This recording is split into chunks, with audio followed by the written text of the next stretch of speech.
All right, you ready to do this?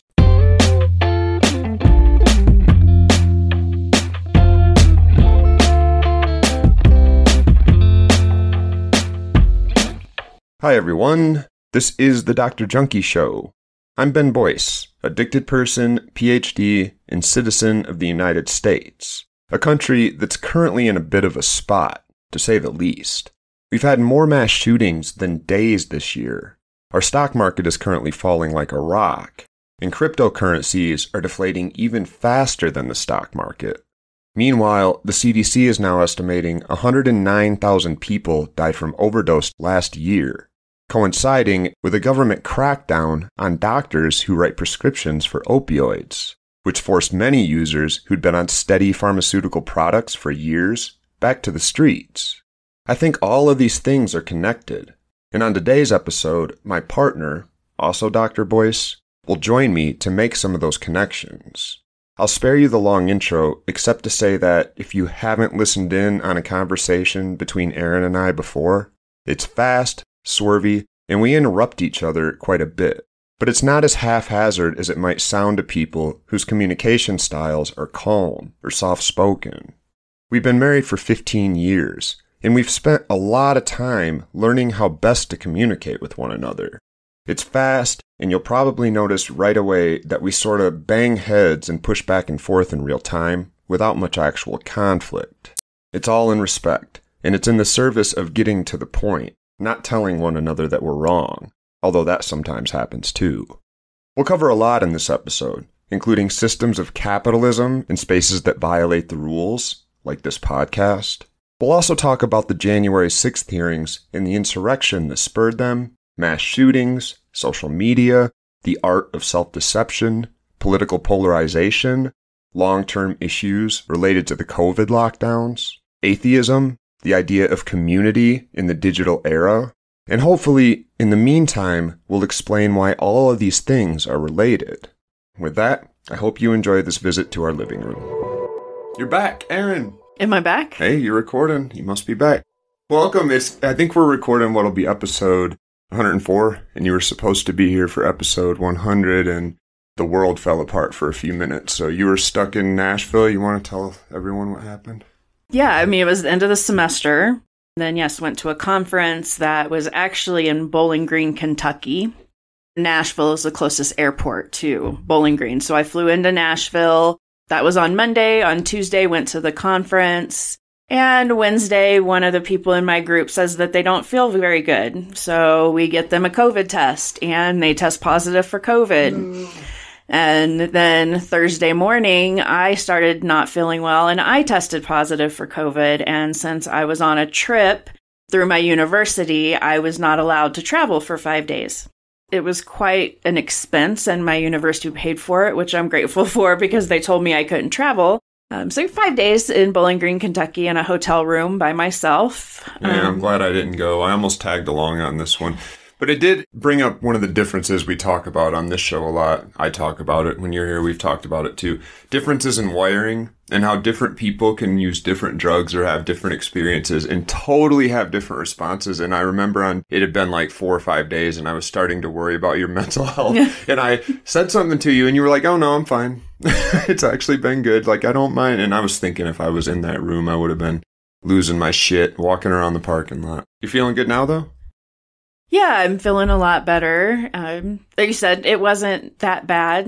I think part of it is when I felt really sick and I didn't have anyone to take care of me was the hardest part. So we know I was allowed to travel and come home and then had to quarantine at home for several days. And yeah, you took really good care of me, always making sure I had meals and that I had what I needed. And so that really made the difference in being sick and being alone and then being with someone who can help take care of you, because everyone wants to be taken care of when they're sick.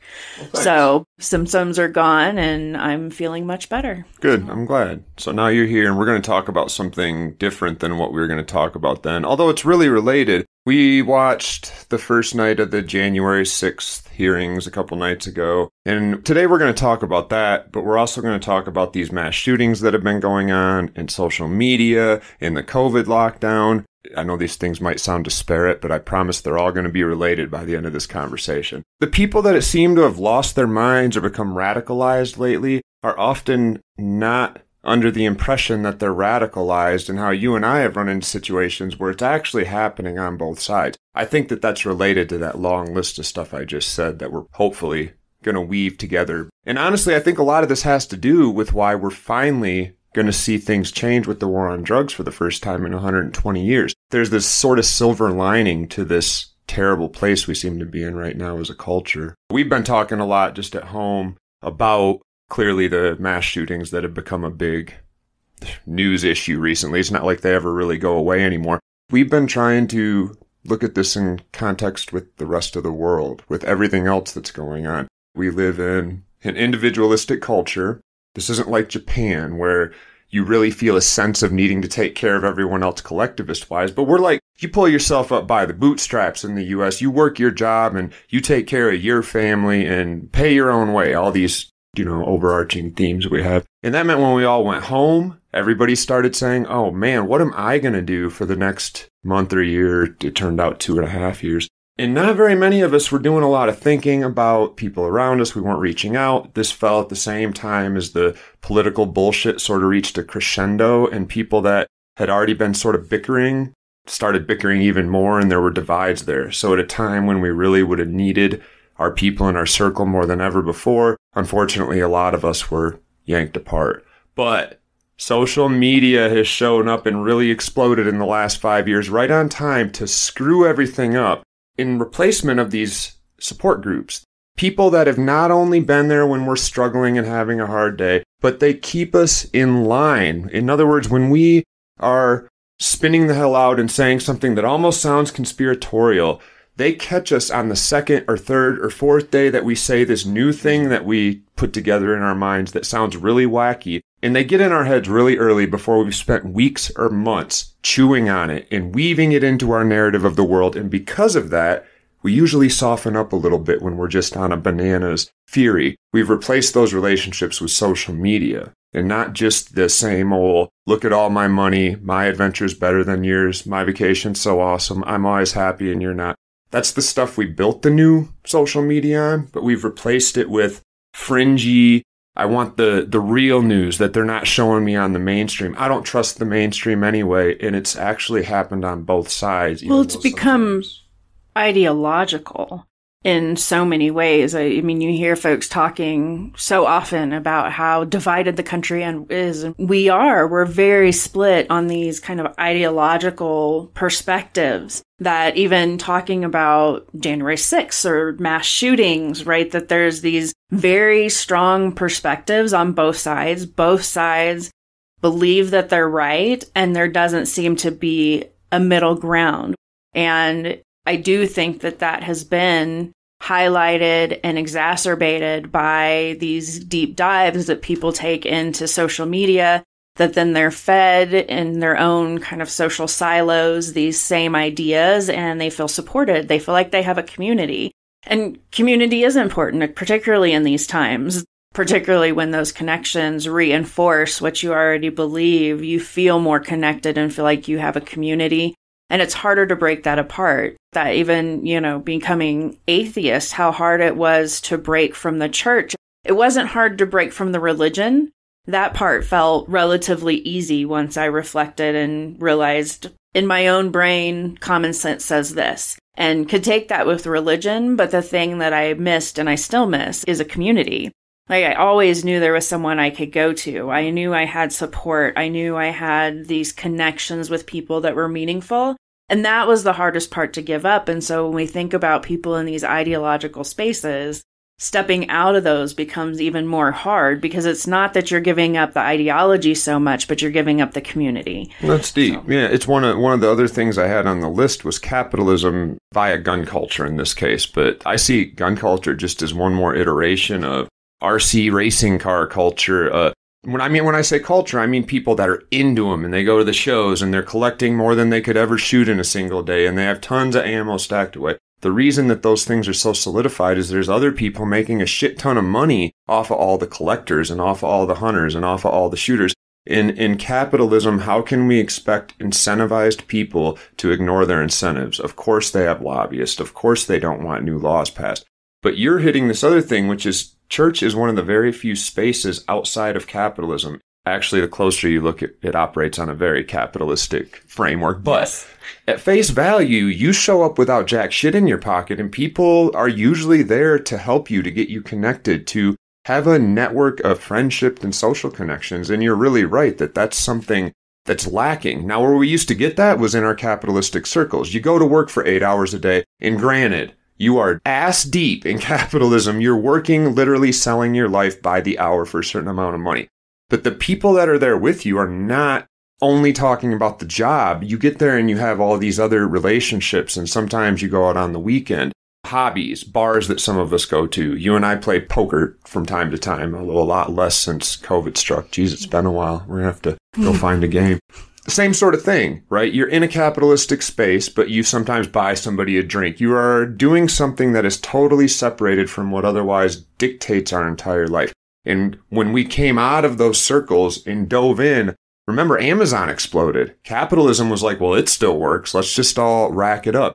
There's lots of people that can't afford to live that way. There's lots of people that don't have the same buttons pushed when they're buying knickknacks and trinkets on Facebook or on Amazon that they play with twice and put in a closet or throw away. And there's lots of people, I mean, like you and I at different times in our life, that are in a bad place. And when the lights turn off and everybody says, sorry, you can't be here right now, where do they go? And what's gotten me is that you mentioned deep dives in social media.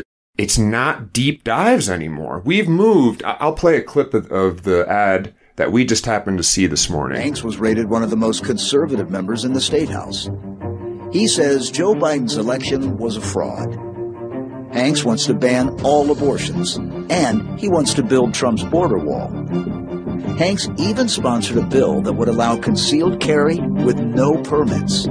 Was a Republican candidate. And granted, it's primaries right now. I understand that it's probably a Republican candidate who put the ad out against him. But the stuff that was in that ad that y'all just heard, he wouldn't argue with any of it. It could just as easily be an ad that he put out and said, oh yeah, I do not want any woman to be able to get an abortion ever. I do want to make it a lot easier to get a carry conceal permit. When we've separated ourselves and not only put the fringes into the mainstream, because this commercial ran on local television, you could catch with an antenna, but we've gone so far left or right that the other side tries to radicalize you and they can't radicalize you. There's no further to go. That's what's happened. And it seems right now more obvious and visible on the right, only because January 6th happened, and a lot of those folks are deliberately right now plugging their ears and covering their eyes and telling banana stories and refusing to watch the coverage. The liberals are doing it too, and it's about to come to a head over there. And what the fuck do we do when both sides are just telling stories about the world that suit them? Well, and interestingly, they did a news story. You had left the room, and on our local news, they actually did a story about that commercial. And so, yes, it's a Republican candidate, and it's a Democratic PAC that ran this ad. Oh. Basically, what they were saying is because we have these ideological splits, that commercials like this aren't going to have the same impact that they may have had in the past, because more people are like, they believe what I believe, I'm going to go vote for them. And so actually increasing Republican support as opposed to decreasing it, which is their hope. Yeah. And so it's having this opposite effect. And I hate political ad season. That commercial was the first one to come on, and I was like, crap. It's political ad season. I hate political ad season. We're going to have to listen to this now for the next 6 months, just ongoing. But as a voter, and as a responsible voter, I consider myself a liberal. I'm a registered Democrat. Yet I'm way more interested in what people have to say, what they believe, what they value, what are your policy positions. And the truth is we've completely lost this, right? It's very rare that you get a commercial where a candidate comes out and says, here's what I stand for. Here's my plan. We don't do plans anymore, just right? Say big stuff. I got big plans. Y'all. Yeah, and just never really hearing a plan or how you are going to do something that's going to help me as a citizen of this country, as a resident of Colorado. What are you going to do for me? And we don't get that anymore. It's just attack, attack, attack. Yeah. And no specifics on the plus. We do still get it. And you even said it in a way that, think of social media. What you're really getting at is like, it almost seems like we've become much more gullible, almost like we've maybe been consuming some normal part of our culture that allows us to see things and make assumptions and jump sometimes based on how it's presented and never say, did you really climb that trail you posted a picture of on Instagram? Is that Corvette you're posing in front of really yours, or did you rent it? You're on the top of the biggest hotel in Vegas posing for a picture. Did you go up there and sneak through the door, or are you actually in the hotel? And that's why I listed social media as part of our problem. I think we're going to see that has a lot to do with what is getting people motivated to go shoot up schools or shoot up public places. They've realized there's this engine that just thrives on terror, on horror, whatever. Well, so I would take that a little bit bigger and say it's very much based in emotion.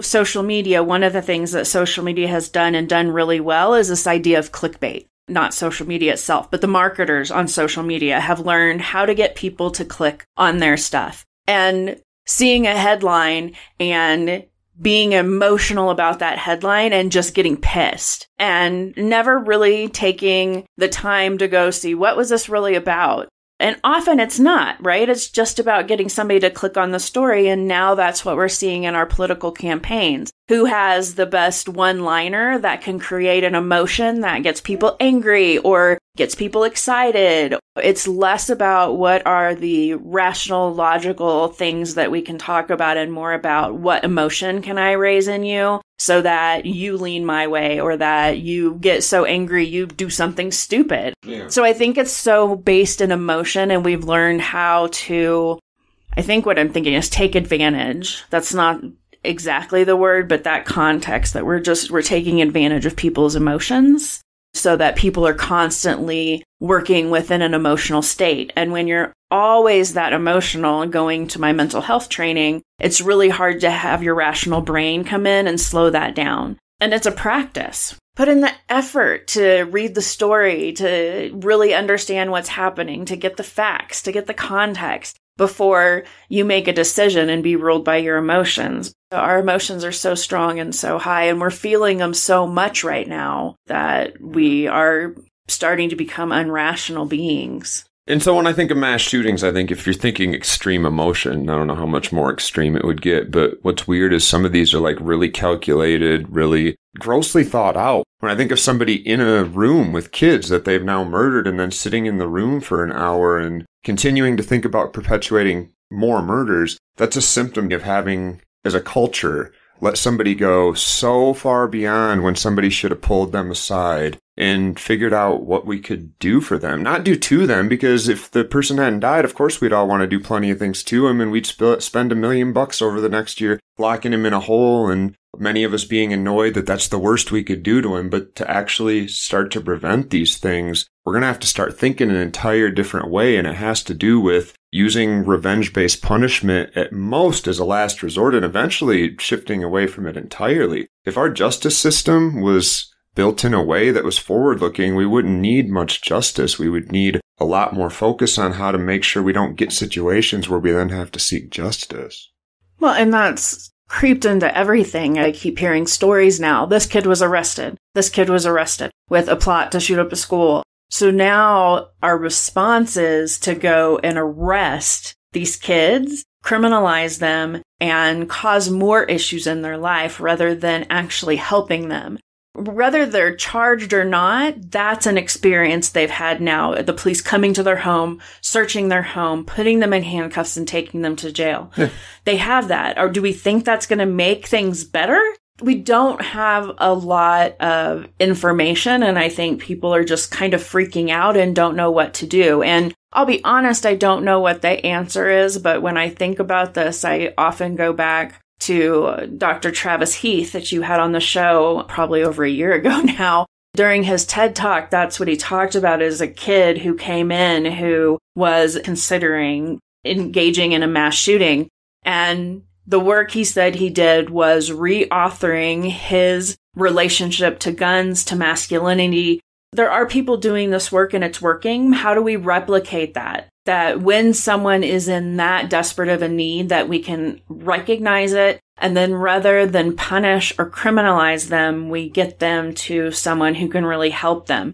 And we have to think about, as we do this work, which I think is for social workers, mental health professionals, are really starting to realize that we do all this work to help people, but then we send them right back into the environment that caused all of the trouble that they came with anyway. And how are we really helping people if we're not doing the work to also change environments to make them more accessible, that people have resources, they have the things they need to be successful with the tools that we've given them.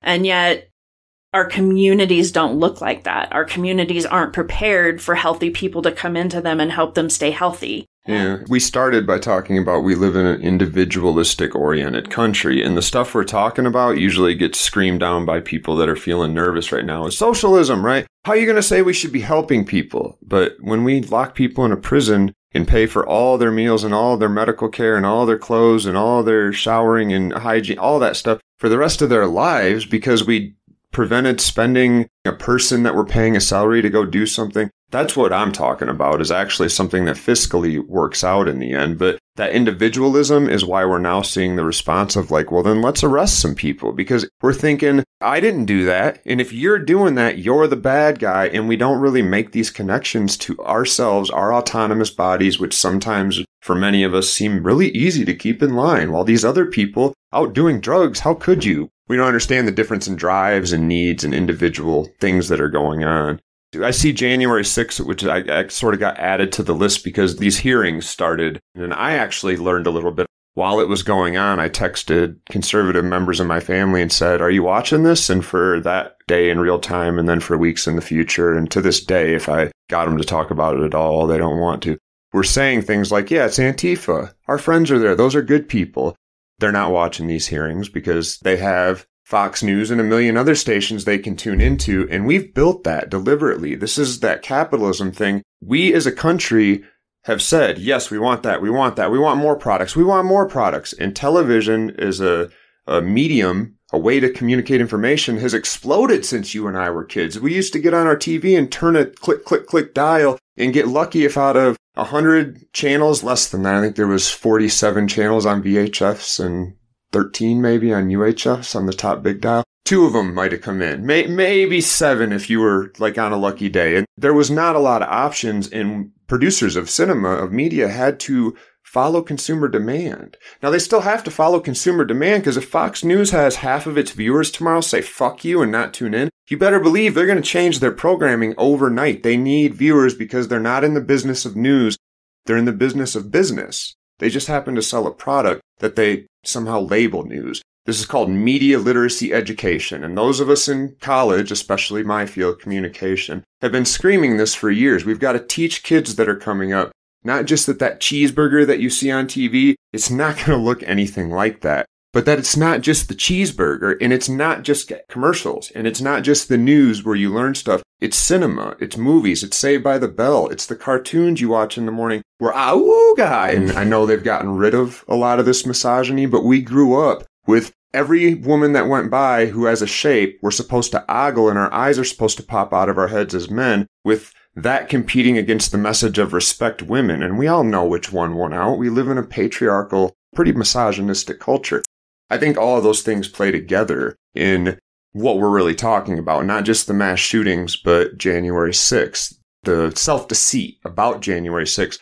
And we've talked about how Black Lives Matter had protests for about a year leading up to January 6th. And another conflation I've heard supporters of January 6th, if there is such a thing, mention is that it was the same as Black Lives Matter. How are you going to tell us that in every city in the country, you liberals were out there with Antifa burning stuff down and smashing windows? And I don't know how you can get away with saying that without your critical thought saying, hold on, this one's pretty obvious. There's a big difference between walking out your front door and saying, holy shit, people are protesting here, and joining the protest, or being somebody that takes advantage of the protest and starts some shit and breaks some windows and steals some stuff or assaults somebody, and getting on an airplane or getting in your car loaded up to the teeth with all your body armor and with God's flag in your hand, marching to the Capitol and chanting hang Mike Pence and give us Nancy Pelosi and smashing in windows and killing cops. very different things. One of these is aimed at updating the system that exists, changing what it is that police are called to do,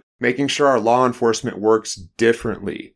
The other one was aimed at destroying it and saying we are the ones who want our religion and our way of life to be privileged, and fuck you, we'll take it by violence if we have to. They're not the same thing. I think the only reason people can get away with saying that is we're right back to social media. We're in a world where social media and alternative facts and alternative news sources have become a beacon, a space of collective support for people who don't want to hear it. It's been, 3 years since the person in our family, the first time we heard somebody in our family say, no, it's been 4 or 5 years.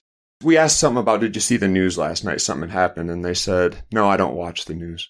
And the statement was one of pride, not one of helplessness. Oh man, I just can't handle the news. It was, I take pride in assuming it is 100% lie and conspiracy, in embracing alternatives that feel much better to me and calling them truth, saying I have faith that that's true, even though in my heart and my head I can easily add up that it's not true. All right, long rant.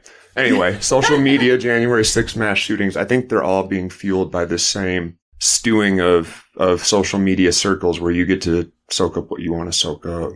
There's this gentleman with a wicked heavy metal black beard that has a TED Talk that made me wonder if it was who Travis Heath had helped, actually. That's called, and I encourage everybody to watch it. It's only like 10, 12 minutes. I Was Almost a School Shooter. And he walks through being despondent, feeling alone, recognizing that whatever had misfired in him wasn't going to get any better, and that the only way he was going to fill this urge that has only gotten worse as social media has expanded, to be heard, to be seen, to get likes. We no longer live in a world where we think that one of our classmates out of 1,000 might make it big and everybody will know their name. We feel like everybody around us gets fucking likes. They post stuff and they get hundreds of people that make comments back to them and everybody loves them. To our eyes, we all feel like that's the way you really get attention if you live, and attention feels fucking great as a human.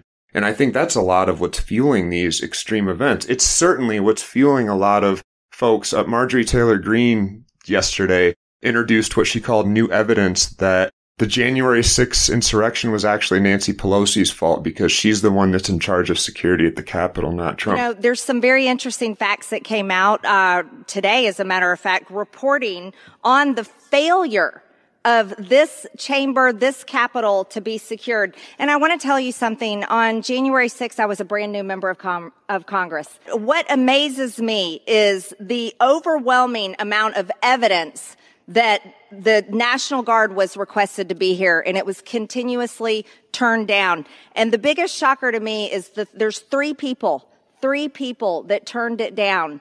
It was Chuck Schumer in the Senate, Nancy Pelosi in the House, and Mayor Muriel Bowser. And they're things that when you hear them, they're so bananas that you have to be like, she chased a high schooler down the street who was in a mass shooting at Florida? David Hogg, Parkland. And mocked him. You get major press coverage on the city. And how did you get kids? Why do you use kids? He's got nothing to say. He has nothing to say because there really isn't anything to say, you guys. And he's a coward. He can't say one word because he can't defend his stance. As if she really believed that he hadn't been in a mass shooting. She's continued that. She's been on him this week on Twitter because works. March for Your Lives is, so we're recording this on Saturday when the March for Your Life protests are happening in DC and all across the country. And David Hogg had announced on Twitter that he was heading to DC and was going to be talking to people and would be at this protest event in DC. And she started in on him on Twitter. And he's a grown up now. He's in college.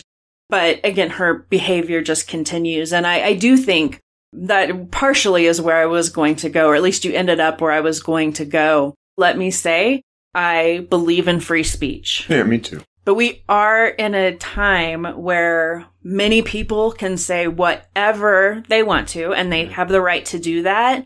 But again, we have a society, it goes back to the emotion and the rationality that is not taking the time to think about what they're hearing. They hear it and they run with it. It feels so good. Right. There is this, again, I would never say do away with free speech, but how do we particularly help our children, our grandchildren to be strong, responsible consumers of knowledge to be able to discern between what is true and what's untrue, how to understand facts and how to deduct from those facts. And we all are going to have different lived experiences and we'll have different opinions. But Katie Porter, during the testimony from people who had been impacted by mass shootings the other day, it was like, we can have different opinions, but we should still be working from the same facts. And how do we get people, to work from the same facts? Yeah. And this is what I was getting at with Fox. I don't know why I'm choosing. Marjorie Taylor Greene is not specifically on my shit list, and Fox News is not all that special either. There's both more extreme and more sort of bananas people out there. They're just the two that popped to mind because of, we're talking mass shootings, and it was this image of her chasing down this guy. But by no means is it unique. And I'm with you. I would never want to say you don't get to say these things anymore. Our culture is designed so that we all get to hold people accountable individually. I've heard people call it cancel culture because sometimes when somebody does something so bad, like, say, chase a kid who was a victim of a mass shooting down the street and mock him and try to get him to snap and call her all sort of names and then doesn't back down from that sort of behavior, that's the sort of thing that's supposed to have a whole lot of people say, no fucking thank you. But when instead you get 10 trillion hits on social media, how are you not supposed to say in your brain, I just did it, that was a good thing. I should do more of that thing that made people like me. It is our job in this country, even when a new drug comes along, which is what this episode's really about, social media.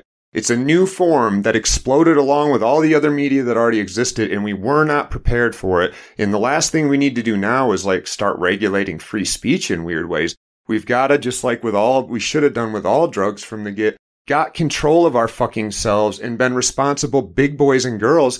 And even though sometimes the truth is whatever that person just said that's funny as fuck and they called somebody a name and it's not really true, but whatever. You have to say, not only should we stop calling people names, but it's not true, so I'm not going to repeat it. And this is what I see with COVID lockdowns. We saw this too, with echo chambers getting together and deliberately plugging their ears and finding pride in saying things that normally you would be like, wait, what? I think once you get together with people and look to the left and to the right and say something you almost don't think is going to work, and they all say, yeah, and then you're like, wait, you're going to let me get away with this? It is natural as humans to be in the world and to be prone to want to see things or hear things that prove what we already knew. Because the alternative is I've got to fucking learn something today. I don't want to take time from riding go-karts and floating in the pool and watching TV mindlessly and all listening to Dr. Junkie's show to go read a boring-ass book or to listen to you tell me something that I was wrong about. It's uncomfortable to rewrite those neural pathways. It would be so fucking convenient if my whole life I had been right about this thing. And that's what our entire lives are. We run around hoping that we don't encounter too much stuff that forces us to change our mind today. What if we lived in a world where suddenly a lot of options popped up that when you were supposed to say, I think I might be wrong about this, I might have to do that pesky work, there was a beacon, an obvious one that all you had to do is Google it and pop, you're there. And there's people all around you saying, actually, we're right. All the explorers and the astronauts and the pilots and the people that have traveled the globe for thousands of years, they're all wrong. It's a flat earth and I'm right. There's 12 of us. We're good. People have found so much comfort in that, and it's not because we're bad people. It's because we didn't realize this new drug had changed the rules a little bit and we were going to have to grow the fuck up.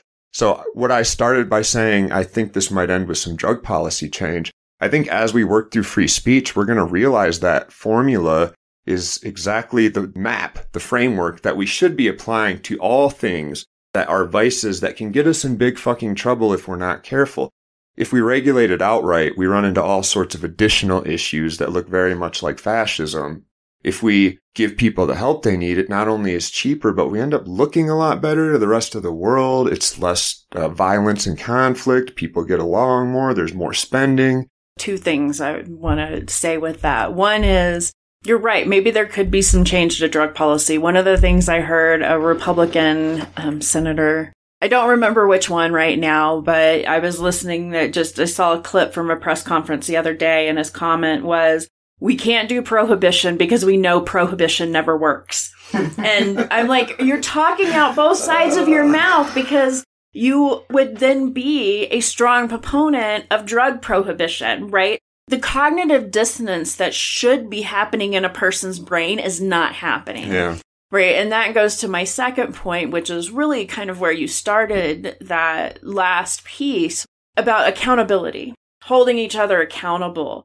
And because we're in the circles that we're in, there is this sense of having to hold people accountable in your own circle. My brother and I, right? My brother is a conservative, MAGA, all of those things, but we still have somewhat of a relationship going on. But it's still hard for me to hold him accountable because he knows my value system is so different from his, right? That we have that separation of ideology. It feels like it, right? Yeah. It would make more sense if his wife agreed with me that she then attempted to hold him accountable, right? I think we went through that with vaccinations in my family. And there was this like, y'all need to get vaccinated. And nobody wanted to get vaccinated. And then finally, some of my family moved towards it. And that was once my sister-in-law had to get vaccinated for a job. She talked to my brother and convinced him. But it was someone in his circle, right? And so it does take people who are willing to do that work within their own circles. And we're not at a point where people want to hold each other accountable for that. Like you said, you've watched it happen. Marjorie Taylor Greene says things, she gets all of these likes, then she's being reinforced and not held accountable. And the second piece of that with accountability is how we have moved from, we use the word accountability all of the time, I think. I hear people say it all the time, and yet when you work to hold somebody accountable, there's often that language, like you said, cancel culture, or you're judging me. That there's all of this other language that comes along with it. I know, and I've had this conversation quite a bit, like, okay, I'm going to quit saying that I'm not judging people because I'm a human being. I judge people. If you kick a dog. If you've done something and I feel bothered by it, offended by it, and I feel like you should be held accountable to that behavior, rather than there being a conversation where there is like, oh, wow, maybe what I said was hurtful. I'm sorry. I'm not going to try to do that again. Instead, we get defensive and it's like, you're judging me. You're saying I'm a bad person.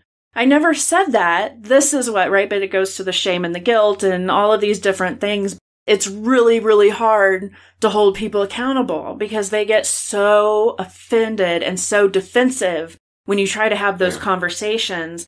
And they, again, go into their emotion that says, I'm being judged and I'm a bad person, that they can't go to their rational brain and say, let me really think about what this person said. Let me think how I responded, and then think how I might do that differently next time. Those are the things that feel like they're not. And I say that loosely. I think in our mainstream, bigger culture, this is kind of what we get pulled into. But for us, we're surrounded by people who are a little bit better at some of this. So I don't necessarily think it's happening everywhere. I think there's still smart, intelligent, rational people everywhere. Yeah. But it's just so easy to get pulled into the clickbait, to the one-liner, to the, to being angry. And feeling like, you need to do something, and there's just so little to do that we get more and more frustrated. That lack of power, that lack of access to create real change is really concentrated. Maybe I'm an optimist for the first time in a long time to think that we have it in us to tighten our belts and be like, okay, fine, if we've got to make these moves, and it's possible I'm wrong. I mean, I know there's a lot of people in this country that forever have been like my way or the highway, but seems like culturally, when we reach breaking points, we do sometimes see change. New York needle exchanges were first in the United States. They started in New York City, and they were illegal everywhere, federally even, and at the state level as well, until they had this massive outbreak of HIV. And it was so bad that literally people used the language, we had nothing to lose, so we let them exchange needles and that's it. And what do you know? HIV rates went down, the public saved a lot of money and a lot of lives. And now we've got a couple safe injection sites for the first time ever. And we're going to see that we're in the midst of this huge outbreak nationwide. 108,000 is what the CDC says have died from an overdose in the last year now. That's not going to end overnight. And those happenings, those coincidences of a huge outbreak when Oregon just decriminalized and New York City just allowed these sites, they're going to skew the data. But hopefully we can wade this out and get to a point where they realize actually a lot of lives were saved in New York City. But there's still a big missing piece. People are buying their dope on the street. I need to do a whole episode about what a legal market would look like sometime soon, so you can come on that too if you want. But We don't think about things like cocaine light, right? People are like, how could you have cocaine and meth? Well, I don't think we would. People would be much more interested as a general rule in drugs like Adderall or even lighter drugs than that. Caffeine. The government tried to make it illegal and Coca-Cola fought it all the way to the Supreme Court and they almost lost. And had they not gone to the Supreme Court and got it kicked back to a lower court and both sides realized this is taking too much time and money, let's make a deal, restrict the amount in each bottle and we'll call it good. We'd have the same problem with caffeine. People would be buying their caffeine on the streets. But now we can buy caffeine pills. We can buy it in a caffeine light drink. We can buy it in a heavy drink. We can drink it in coffee. My wife bought me these weird coffee extracts for Christmas. She always gets me one or two really weird things that are for camping or something.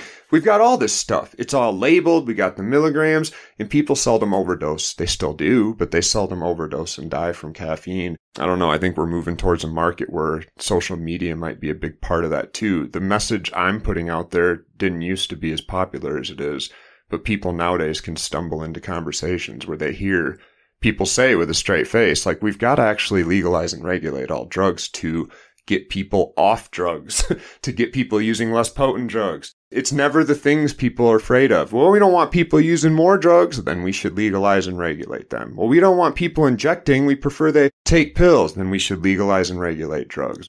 Anyway, there was a point to that when I started, but I went down the legalization market hole. You did, and I do think that there are people more open to it, but I also realize that I'm coming from my obscure part, well, Denver's not obscure, but my part of the world where I do have these conversations with my students in my classrooms when we talk about harm reduction and we'll play the game. What would drug legalization look like? There's always those students who are like rolling their eyes and drug legalization, that's the stupidest thing I've ever heard, right? They really haven't been exposed to the ideas of what that could look like.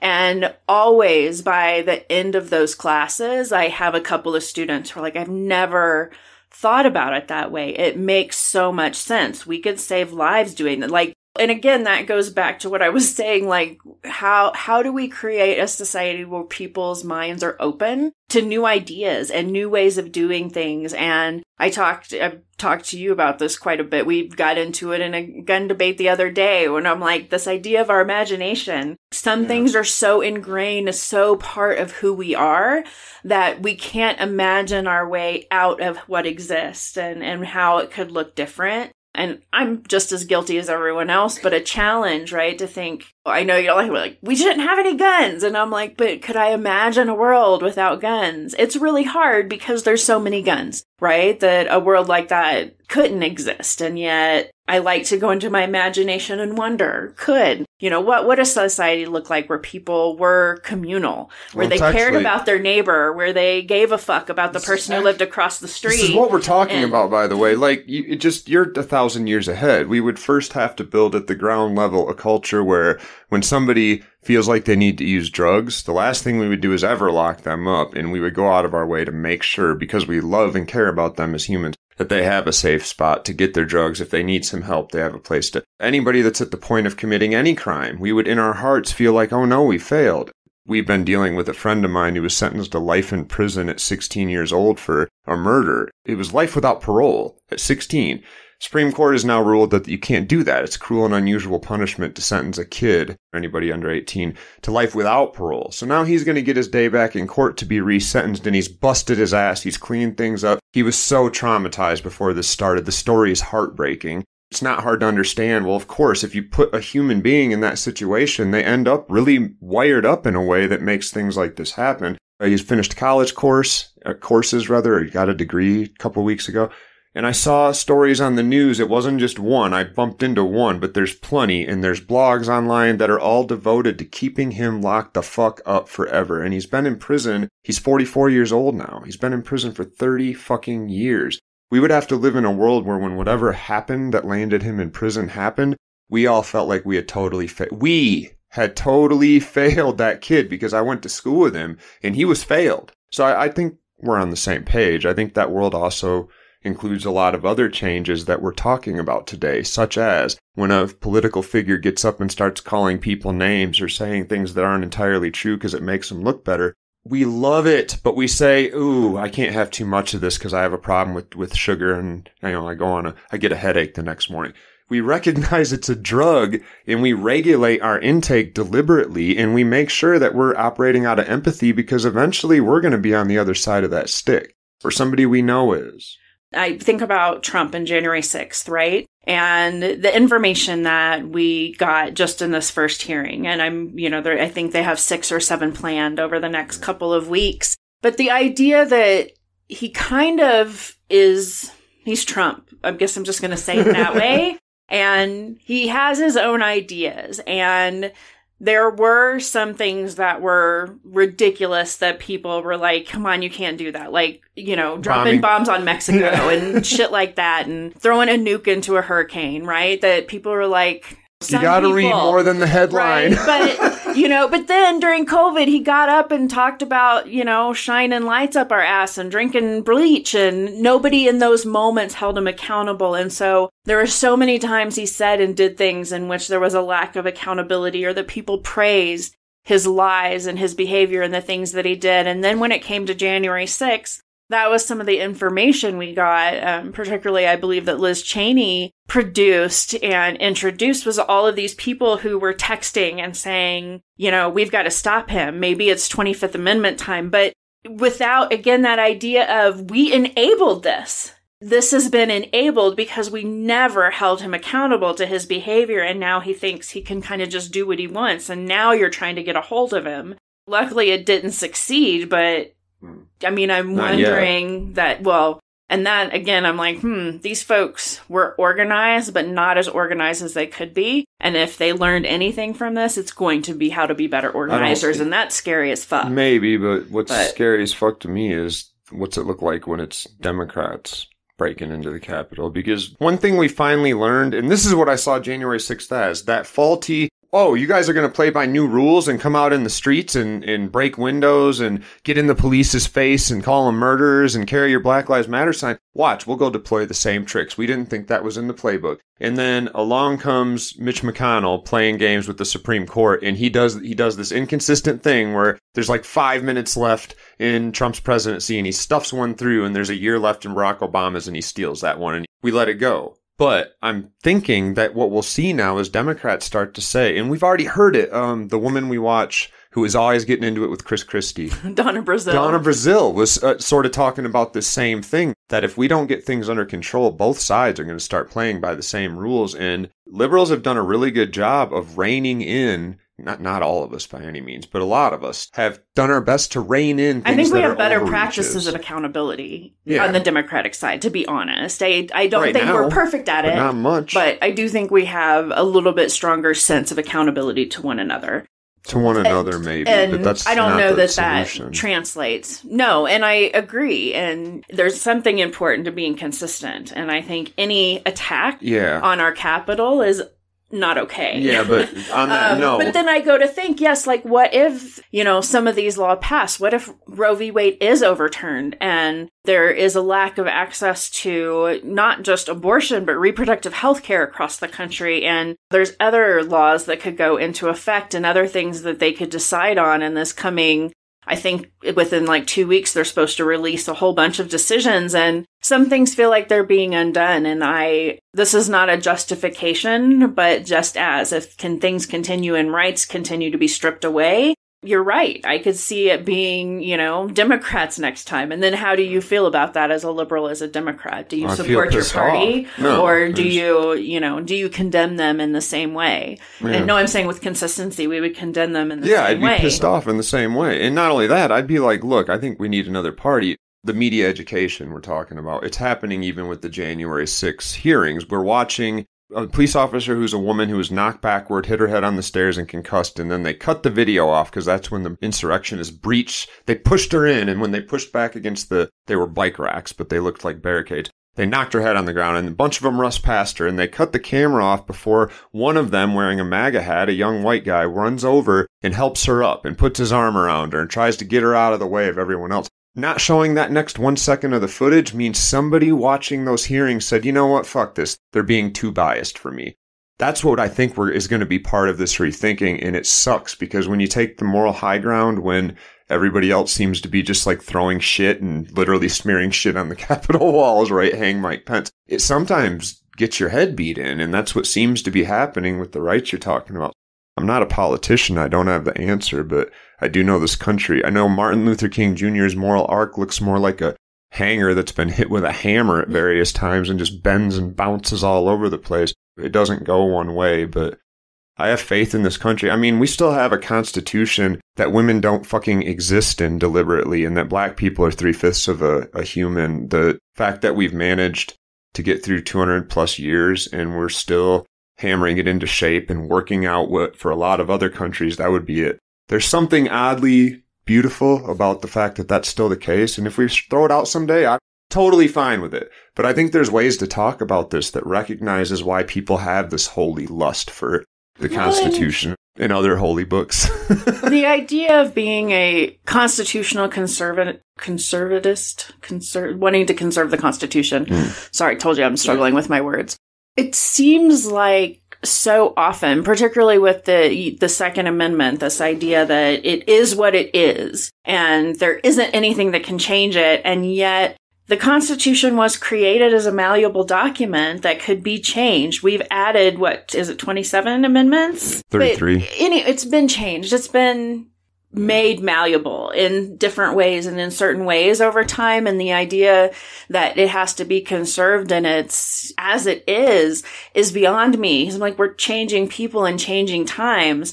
And there's so much happening in the world that probably couldn't even have been imagined by the authors of the Constitution. That how are we not more engaged in thinking about how we can make some of those changes to make it a more equitable document? I think we're talking about it. I don't think you can legislate hate or legislate love. No, I don't think you can. So the first part of that amendment, a well-regulated militia, that's the part that we really should just go out of our way to maybe enforce. It'd be interesting if somebody came along, a middle ground Democrat probably might be able to pull this off and propose some legislation using that language to codify the Second Amendment permanently into law of some sort, focused on a well-regulated militia, because they don't have these problems in places like Iceland, and everybody has a gun, but they train them at a young age. And there is something to be said about capitalism, fantasy. We're a culture of individuals who want to go out and shoot holes and stuff, and shooting is really fucking fun. But when we live in a country with a whole bunch of rotten fucking hearts that are sitting in houses and just dreaming of people they can murder to get their name in the newspaper, that's our issue. And we're trying to solve it by getting mad at the symptom, the shooting or the gun, right? The thing that just happened to be in his hand. I'm not against legislation. Fuck, I'm not allowed to even be in a room with a gun for the rest of my life. So nobody gets to tell me like, no, we're not going to start regulating guns. Fuck you guys. You regulated the shit out of mine. If someone ever comes to kill us, legally, I'm not supposed to have access to a firearm. One more thing to add to our list of policies that are being reconsidered for the first time in a long time. I don't think we'll see change in gun laws with this first round. Anything really. I mean, they might. I used the word codify twice in 2 minutes now. They might codify some of the background checks, but I don't think we'll see anything major. Maybe some red flag law stuff. But this whole outbreak of hate coming to the surface because we're coming back out of our houses isn't finished. And I do have hope that by the time we see it over and over again, I don't know, but eventually we'll see something and change something. But I'm with you in what we've talked about today. These changes, it'd be beautiful if we could start working on our hearts and make it a non-issue. Final thoughts? Like you said, something has to give somewhere. This living in fear of going to the grocery store or sending our children or grandchildren to school.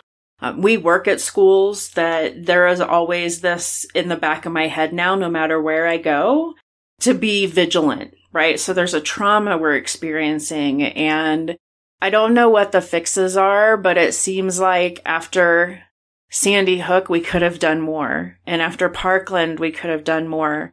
And now we've just heard these horrific stories about these 19 children and 2 adults. And I just wonder what it takes for us to have a more compassionate response to one another when things like this can happen. And we can really, as human beings, just move on so quickly without having real, meaningful conversations about how we create change. Because mass shootings seem like they've been a part of my life since I graduated high school, right? It's been something that's part of my entire adult life and not why I was in school. I guess I'm kind of glad about that. Anyone dying in that way is horrific.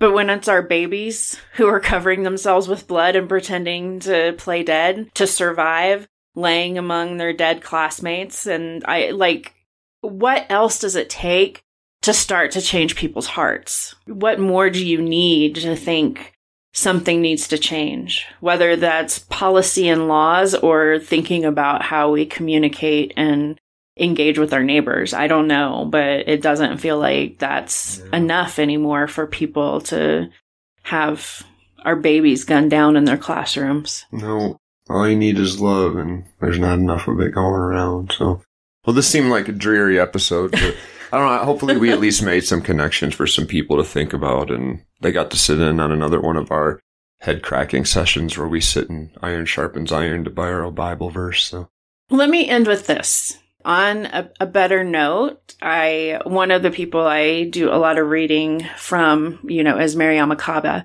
who is a pretty staunch prison abolitionist. The one thing that she always says that I love is that hope is a practice.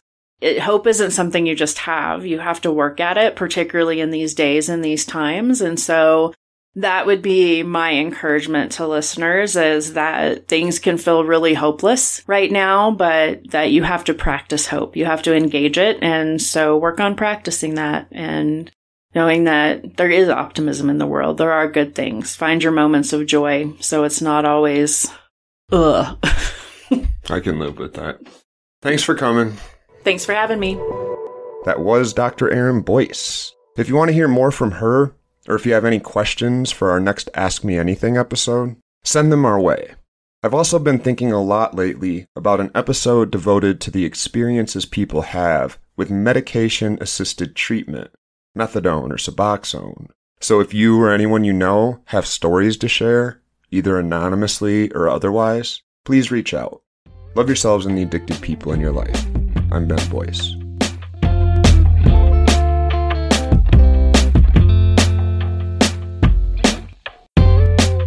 If you're still here, you might want more. So consider checking out my book, Dr. Junkie, One Man's Story of Addiction and Crime that will challenge everything you know about the war on drugs. You can get it wherever you buy books.